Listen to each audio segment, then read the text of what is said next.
Bismillahirrahmanirrahim. Assalamualaikum warahmatullahi wabarakatuh. Alhamdulillahi rabbil alamin. Wa bihi nasta'inu ala umuri dunya waddin. Asyhadu an la ilaha illallah wahdahu la syarika lah. Wa asyhadu anna Muhammadan abduhu wa rasuluh. Sallallahu alaihi wa ala alihi wa ashabihi wa man tabi'a hudahu bi ihsanin ila yaumiddin. Amma ba'du. Fa ya ikhwatal iman, usikum wa nafsi bi taqwallahi azza wa jalla. Faqad faza al-muttaqun.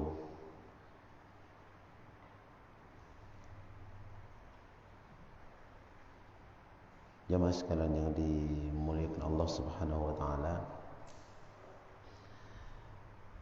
pagi hari ini kita masih di bab haqqul jar wal wasiyah bihi. Hak tetangga dan wasiat yang berkenaan dengan al-jar atau dengan tetangga.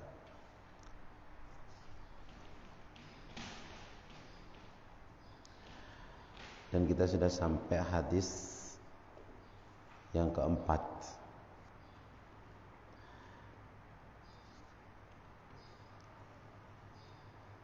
Kemarin kita sudah sampaikan tentang bagaimana hak tetangga sampai-sampai Nabi sallallahu alaihi wasallam dalam satu hadisnya bahwasanya malaikat Jibril itu selalu berwasiat, ya, terus berwasiat untuk berbuat baik kepada tetangga. Sampai-sampai Nabi itu mengira ini tetangga akan dijadikan ahli waris, sampai seperti itu. Artinya begitu pentingnya luar biasa tetangga tersebut. Dan kemarin sudah kita bahas. Kita baca hadis yang keempat. Wa anhu, dan dari Abu Hurairah radhiyallahu anhu, qala Rasulullah sallallahu alaihi wasallam,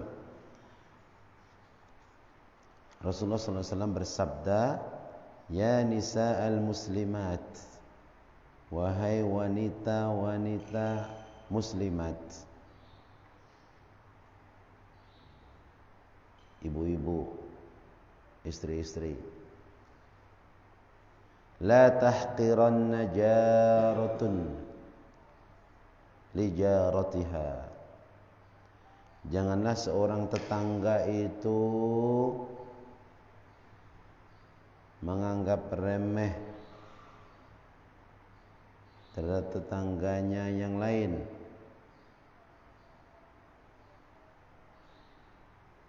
Jangan meremehkan, walau firsina syatin,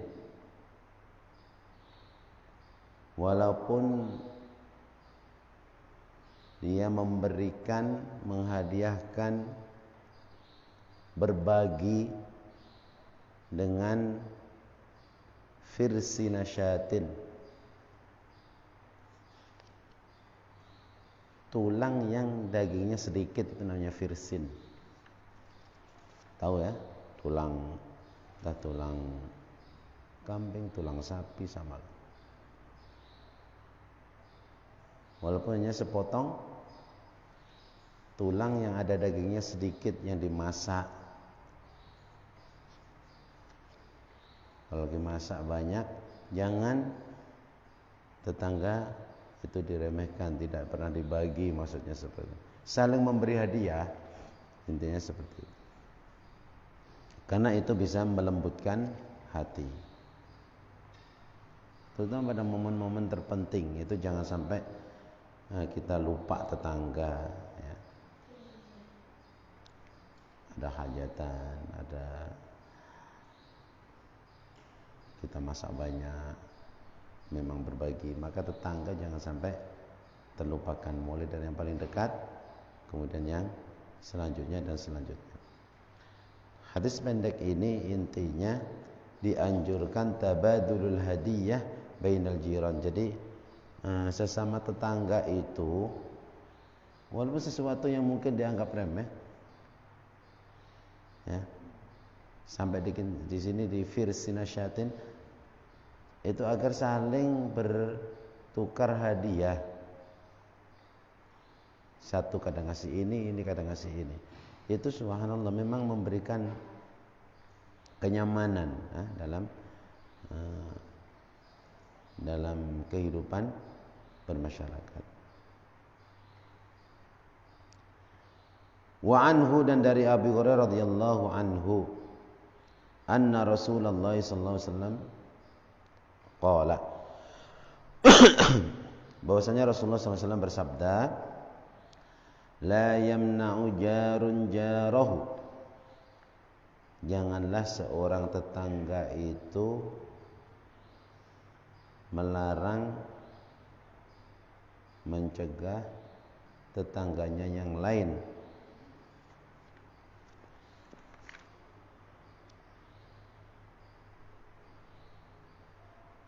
ayyaghriza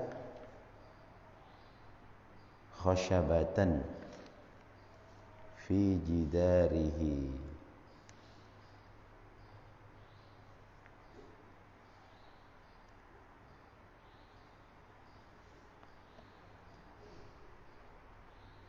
Jadi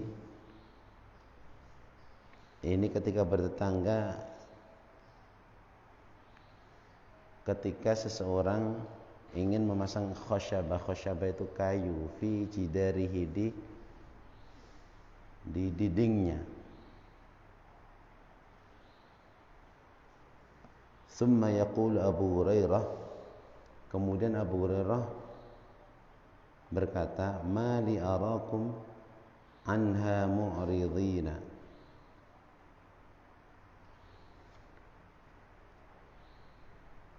ma li arakum anha mu'ridina.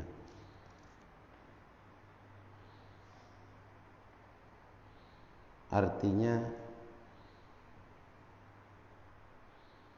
ini adalah sunnah, gitu ya. Tentang sunnah ini, wallahi la armiyanna biha baina aktafikum, demi Allah saya akan membuangnya baina aktafikum, di antara katif itu ini, aktafikum.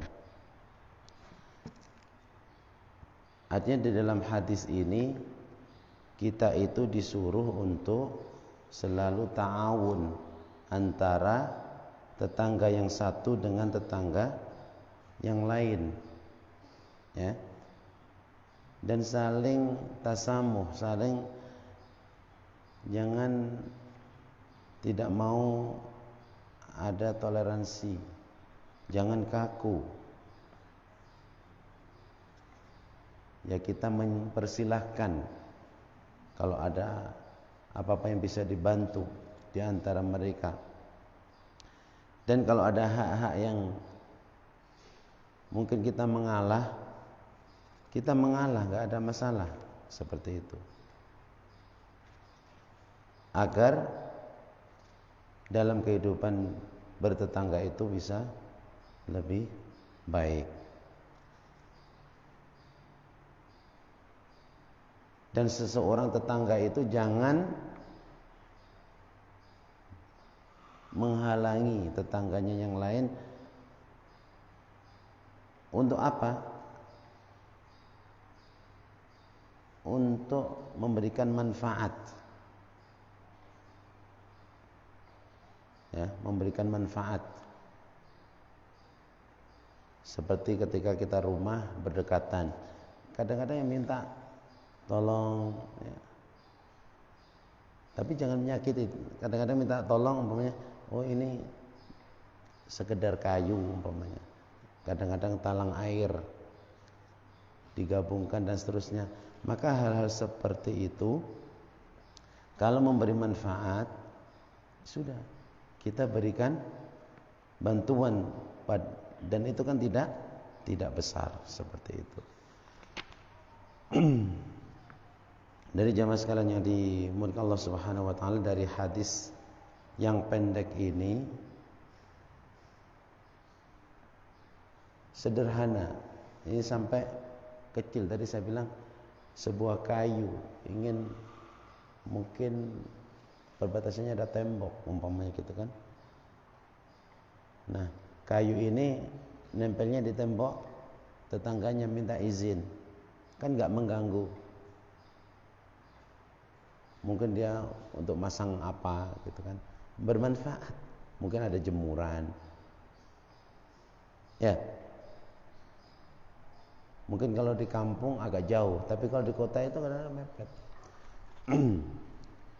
Seperti sini itu rumah mepet sekali dengan tetangga.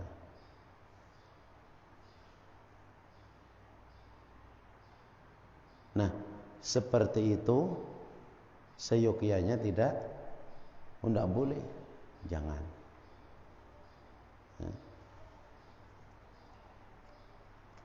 Dan seperti ini sampai dibahas gitu ya, menancapkan kayu di dinding tembok tetangganya, minta izin, dikasih nggak? Kalau nggak dikasih itu keterlaluan, juga nggak ganggu, kecuali kalau hal yang mengganggu. Nah, tetangga yang mau nancapkan juga harus minta izin, bukan asal paku aja di tembok, itu juga tidak benar. Jadi yang satu izin, yang satu memberikan izin. Kalau hal tersebut memang memberikan manfaat dan tidak mengganggu. Syaratnya apa?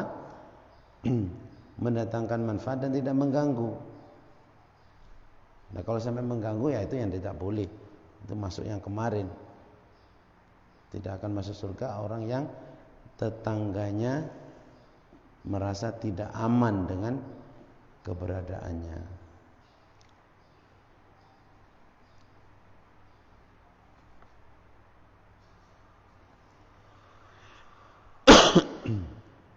Nah, itu tadi sampai Abu Hurairah itu pernah melihat dan berkata, ketika di zaman sahabat itu juga ada, ya, orang yang mengabaikan hal tersebut, gitu ya. Mengabaikan hal yang kelihatannya remeh, tapi itu sangat bermanfaat bagi kehidupan bertetangga. Sampai mali arakum anha mu'ridin. Sampai seperti itu. Mengapa aku masih melihat orang-orang yang mengabaikan, mu'ridin itu mengabaikan hal tersebut. Sampai beliau bersumpah, demi Allah, la armiyanna biha baina aktafikum. Demi Allah, aku akan memikulkan sunnah beliau pada pundak kalian. Hadis riwayat muttafaqun alaih. Jadi hadis pendek ini, sekali lagi, ini hal kelihatannya sesuatu yang remeh, tapi ini bagi tetangga yang membutuhkan hal tersebut itu sangat diperlukan. Jadi sekali lagi, dari hadis yang kita baca tadi ada 3 poin. 1, bagaimana tetangga itu saling bantu membantu, tolong menolong di antara mereka. Ini mencontohkan, ya, kehidupan nyata. Dan tanazul an ba'dil huquq. Seorang tetangga itu kadang-kadang, ya sudah, ini hak saya, tapi dia tidak mempermasalahkan, dengan sesuatu yang memberikan manfaat dan tidak memberikan mudarat. Artinya memberikan manfaat kepada tetangga, kepada kita yang tidak ada bahayanya. Kenapa kita harus melarang dan mencegah? Kalau hanya contoh menancapkan kayu di di dindingnya. Yang kedua, laisa lil jari ayyamna ajarahu bi syai'in yanfa'uhu wa la yadhurruhu sawa'un kana fil bina' aw fi ghairihi min marafiqil hayat. Seorang tetangga itu sebenarnya tidak punya hak untuk melarang sesuatu yang bisa memberikan manfaat kepada tetangganya dan tidak memberikan madarat kepada dirinya, baik itu dalam bangunan atau yang lainnya. Kalau sawah ya air, seperti itu. Yang terakhir, ta'awunul jiran madharun min madhahiril ukhuwah al-islamiyah. Jadi saling tolong menolong, bantu membantu antara tetangga yang satu itu adalah madhar, artinya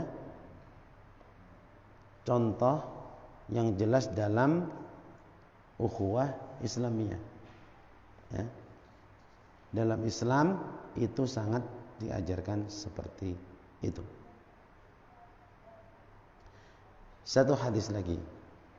Kalau barusan ini adalah perbuatan, berikut ini adalah instruksi Nabi sallallahu alaihi wasallam. Masih dari Abu Hurairah radhiyallahu anhu, anna Rasulullah sallallahu alaihi wasallam bersabda, "Man kana yu'minu billahi wal yaumil akhir fala yu'dhi jarahu." Barang siapa yang beriman kepada Allah dan hari akhir, maka hendaklah dia tidak menyakiti, tidak berbuat idza kepada tetangganya, baik dengan perkataan atau perbuatan. Ya, sudah dicontohkan kemarin. Wa man kana yu'minu billahi wal yaumil akhir falyukrim dhaifahu. Dan barang siapa yang beriman kepada Allah dan hari akhir, maka hendaklah ia memuliakan tamunya. Wa man kana yu'minu billahi wal yaumil akhir falyaqul khairan aw liyaskut. Muttafaqun alaih. Dan barang siapa yang beriman kepada Allah dan hari akhir, maka hendaklah dia berkata baik. Tetangga, kalau enggak bisa berkata baik, lebih baik diam. Muttafaqun alaih. Jadi syahidnya sekali lagi dalam hadis yang ketiga kita baca pagi hari ini, larangan menyakiti tetangga. Dan itu menunjukkan sempurnanya iman. Ya. Dan yang lain tadi memuliakan tamu dan juga berkata baik atau diam. Nah, yang terakhir, iman itu ada bekasnya. Kalau orang beriman itu pasti ada bekasnya. Apa bekasnya? Apa buahnya yang menunjukkan dia itu akan berbuat ihsan kepada tetangganya? Itu buah daripada iman. Ya. Jadi kalau orang mengaku beriman, salah satu buahnya dia berbuat baik kepada tetangga. Salah satunya dia berbuat baik kepada memuliakan tamu, kepada tamu. Buah daripada iman, perkataannya baik, tidak jorok, tidak mengajak berbuat maksiat. Itu seorang yang beriman. Nah, ketika tidak ada manfaatnya berbicara, diam.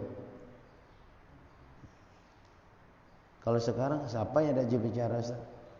Sekarang lockdown begini istilahnya. Sekarang orang pada di rumah semua. Ya gantinya berbicara yang tidak bermanfaat. Kita punya HP, berita nggak jelas secara kesana kemari, itu namanya termasuk juga berbicara yang tidak ada manfaatnya.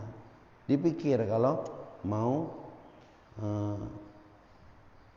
men-share sesuatu itu harus dilihat kemanfaatan dan keutamaannya. Kalau jelas-jelas tidak baik, ya jangan. Kalau itu benar aja harus kita pilih ada manfaatnya enggak. Seperti itu. Jadi itu pagi hari ini. Ini masih kaitannya dengan tetangga. Mudah-mudahan kita semuanya bisa belajar ya dari hadis-hadis yang kita baca pagi hari ini ya. Hal-hal yang sudah dicontohkan dalam hadis ini begitu luar biasa. Islam itu sampai kecil aja dibahas ya. Apalagi yang besar-besar ya. Jadi kan sederhana ya, kayu numpang nempel di tembok tetangga. Yang mau nempel minta izin, yang punya tembok mengizinkan. Enak ya. Jadi dua-duanya. Kalau nggak diizinkan mungkin ada masalah di situ. Yang tidak dipasang. Tapi seyogyanya kalau itu memberikan manfaat dan tidak memberikan madarat kepada tetangga yang satunya, maka silahkan. Kalau dalam Islam seperti itu ya. Aqulu qouli hadza wa astaghfirullah li wa lakum. Wassalamu alaikum warahmatullahi wabarakatuh.